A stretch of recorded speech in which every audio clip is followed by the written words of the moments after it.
যখন এই pay commission অন্তর্বর্তীকালীন সরকার গঠন করে তখন কেন আপনারা প্রস্তুত তোলেননি যে এই সরকারের পে কমিশন গঠন করার কাজ নয়? তখন আপনারা কোথায় ছিলেন?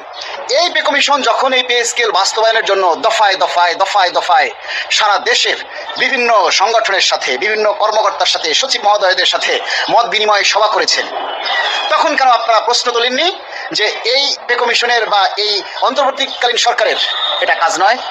মাননীয় প্রধান উপদেষ্টা, আপনি যখন পে কমিশন গঠন করেছেন তখন যখন কারো কথা শুনেননি, তাহলে আজকে এই পে স্কেল বাস্তবায়নের জন্য আপনি কারো কথা আমলে না নিয়ে আপনার ক্ষমতায়নের সময় এই পে স্কেলের বাস্তবায়ন করে যাবেন এবং আমরা জানুয়ারি 31 তারিখের মধ্যে এই পে স্কেলের গেজেট চাই।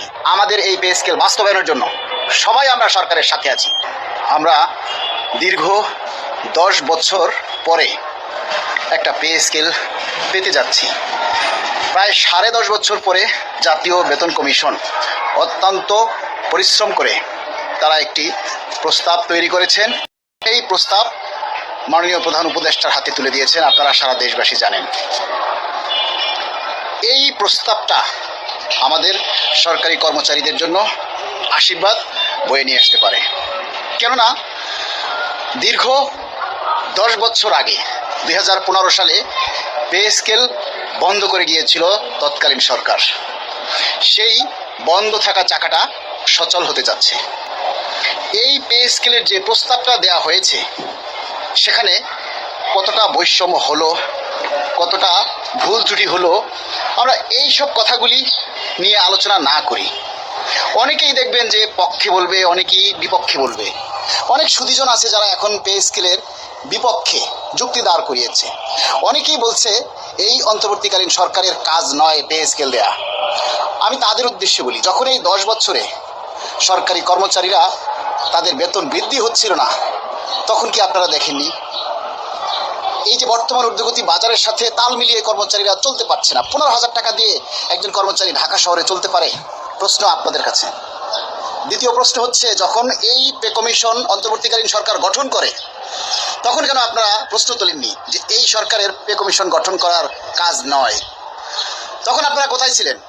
এই পে কমিশন যখন এই পে স্কেল বাস্তবায়নের জন্য দফায় দফায় দফায় দফায় সারা দেশের বিভিন্ন সংগঠনের সাথে, বিভিন্ন কর্মকর্তার সাথে, সচিব মহোদয়দের সাথে মত বিনিময় সভা করেছেন, তখন কেন আপনারা প্রশ্ন তোলেননি যে এই পে কমিশনের বা এই অন্তর্বর্তীকালীন সরকারের এটা কাজ নয়?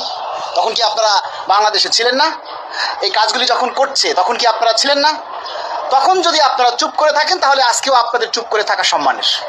কেননা সরকারি সকল কিছুর উপরেই নির্ভর করে সারা দেশ চলে। আপনারা অনেক জনগণ এটা সেটা বলছেন যে এই পে স্কেল বাস্তবায়ন হলে জনগণের কি হবে। দেখেন, একজন রিক্সাওয়ালা আজকে যে ভাড়া নিচ্ছে সেটা কিন্তু আজকের দামের উপরে ভাড়া নিচ্ছে। রিক্সাওয়ালা কি সাধারণ জনগণ নয়? আজকে ব্যবসায়িকরা যে দ্রব্যমূল্যের দাম বাড়াচ্ছে, ব্যবসায়িকরা কি সাধারণ জনগণ নয়?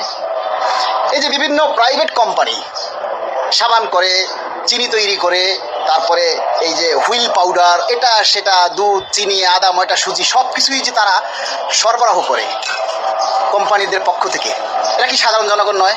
তারা কবের দাম নিচ্ছে? কোন দামে বিক্রি করছে? 2015 সালের না 2025 সালের দামে বিক্রি করছে। আমরা তো যারা সরকারি কর্মচারী আছি 2015 সালের বেতন দিয়েই আমরা 2025 সালের পণ্য ক্রয় করছি। এই যে 1200 টাকার সিলিন্ডার ব্যবসায়িকেরা 2500 টাকা বিক্রি করছে, এটা কি আপনারা দেখেন না?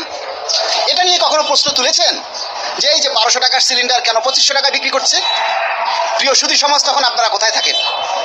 আর যখনই যে অভুক্ত কর্মচারীদের বেতন বৃদ্ধি করা হয় তখনই আপনাদের বিবেক নাড়া নাড়া দিয়ে ওঠে। এর আগে আপনাদের বিবেক কি ঘুমিয়ে থাকে? ঘুমিয়ে থাকা বিবেককে জাগ্রত করতে চাইেন না, ওটা ঘুমিয়েই থাক। আমরা অন্তর্বর্তীকালীন সরকারকে অনুরোধ করব, মাননীয় প্রধান উপদেষ্টা, আপনি যখন পে কমিশন গঠন করেছেন তখন যখন কারো কথা শুনেননি, তাহলে আজকে এই পে স্কেল বাস্তবায়নের জন্য আপনি কারো কথা আমলে না নিয়ে আপনার ক্ষমতায়নের সময় এই পে স্কেলের বাস্তবায়ন করে যাবেন এবং 22 লক্ষ কর্মচারী, 22 লক্ষ পরিবারের প্রায় 3 কোটি সদস্য আজকে 10 বছর অভুক্ত অবস্থায় আছে, তাদের মুখে হাসি ফুটিয়ে যাবেন। ইতিহাস হয়ে থাকবেন সারা বিশ্বের মধ্যে। সরকারি কর্মচারী যারা রয়েছেন তাদেরকে বলবো, কে পজিটিভ বললো, কে নেগেটিভ বললো, কে পক্ষে বললো, কে বিপক্ষে বললো, বৈষম্য হলো কি হলো না, কতটুকু বৈষম্য হলো, এসব কথা এখন না ভেবে শুধু পে স্কেলের দাবি বাস্তবায়নের জন্য কথা বলুন। সারা বাংলাদেশ থেকে, সারা দেশ থেকে একই আওয়াজ আমরা দেখতে চাই। আমরা জানুয়ারি 31 তারিখের মধ্যে এই পে স্কেলের গেজেট চাই। আমাদের এই পে স্কেল বাস্তবায়নের জন্য সবাই আমরা সরকারের সাথে আছি, সবাই আমরা সরকারের পক্ষে আছি।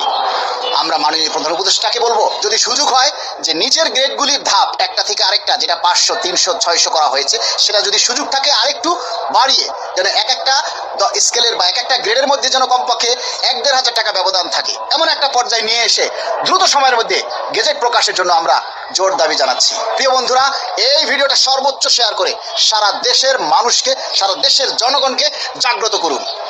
আজকের এই পে স্কেল বাস্তবায়ন হলে জনগণের উপরে কোনো প্রভাব পড়বে না, কেননা জনগণ অলরেডি বর্তমান দামেই তারা ব্যবসা করে, যেই ব্যবসার ফলে যে দ্রব্যমূল্যের ঊর্ধ্বগতি সরকারি কর্মচারীর উপরে প্রভাব পড়ে। ধন্যবাদ সবাইকে।